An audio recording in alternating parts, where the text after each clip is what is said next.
ए चामल चामल खाएको बोरा काठमाडौँमा मैले हाम्रो घरमा चामल खाँदै चामल सिद्धिन्छ बोराभरि ठकान्छु, फेरि चामल सिद्धिन्छ बोराभरि पटाइपुटे पारेर राख्छु। त्यति गरेर मैले यहाँ दाङमा लिँदा हाम्रो भाइ बुहारीलाई तिरपाल बनाएको छु नि। तिरपाल यत्रो तिरपाल भएको छ, हेर त कति ठुलो तिरपाल। यस्तो तिरपाल यत्रो तिरपाल हुन्छ। अनि सबै चिज जे चिज पनि काम लाग्छ, केही चिज फाल्न हुन्न, सब चिज काम लाग्छ। यो फालेर के काम, यो फोहोर फाल्नेमा फाल्छन्, जसले पनि फोहोर फाल्नेमा फाल्छन्।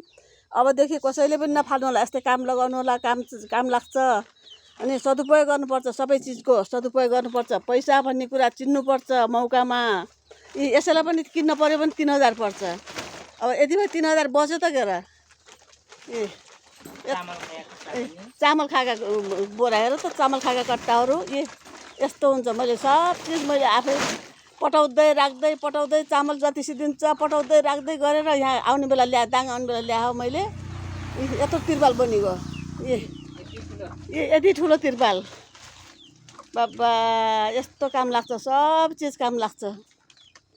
अनि सबै चिजलाई सदुपयोग गर्न जान्नुपर्छ, केही चिज फाल्न हुन्न, सब चिज काम लाग्छ।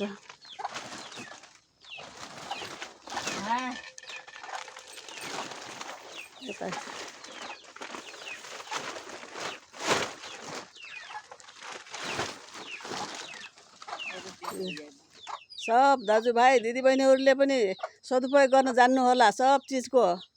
अनि अझ कपाल कोरेर कपाल फाल्छन् नि, तिनी काइँयोमा अड्केका कपालहरू हो, तिनी पनि मैले जम्मा गरेर लिँदा थिएँ।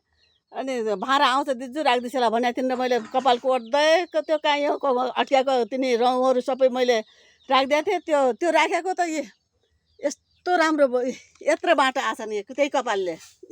कपाल सुध मैले फाल्दैन। यो दुईवटा बाटा त्यही कपाल कोरेको, त्यो कपाल कोरेर फाल्ने मध्येको रौँ हो, त्यो कपाल हो। त्यसैले आएको बाटा हो यो। कपाल कोर्ने बेलामा फाल्ने कपालले यत्रो बाटा आछ। चामल खाएर फालेका बोराहरू ल्याइकन यत्रो तिरपाल बनाएको छ, के चिज काम लाग्दैन। सदुपयोग गर्न जानेपछि यस्तो काम लाग्छ। यसले 3000 बचिगयो। यिनी बाटाले केही नभए 200 पर्छ, त्यो दुइटालाई 200 पर्छ। यसमा 200 बचिगे। अनि यस्तरी सदुपयोग गर्न जानुपर्छ, सब चिज ठगान्दै राख्दै गर्नुपर्छ। कुन चिज कुन बेला काम लाग्छ थाहै हुन्न। सबै चिजलाई सदुपयोग गर्न जान्नुपर्छ। अब चुलामा आगो बालेर फेरि भात पकाउनु लाग्छन् हाम्रो भाइ बुहारीले। चामल सताएको नि आगो यहाँ बोल्याएको छ। यस्तरी मिठो हुन्छ, कति मिठो हुन्छ, कति आगोमा पकाएको भात। फेरि कुकर बसाल्नु लाग्छन्, त्यही कुकरमा आगोमा भात पकाउने। अनि खानालाई राम्रो हुन्छ, फाइदा गर्छ। गाउँको विशेषता यही हो, गाउँमा बसेको फाइदा यही हो। ल आजलाई बाई। अर्को भिडियो फेरि कतै बनाउन सकेछु भने हजुरहरूलाई देखाउँला, इन्तजारमा बस्नु होला। ल बाई।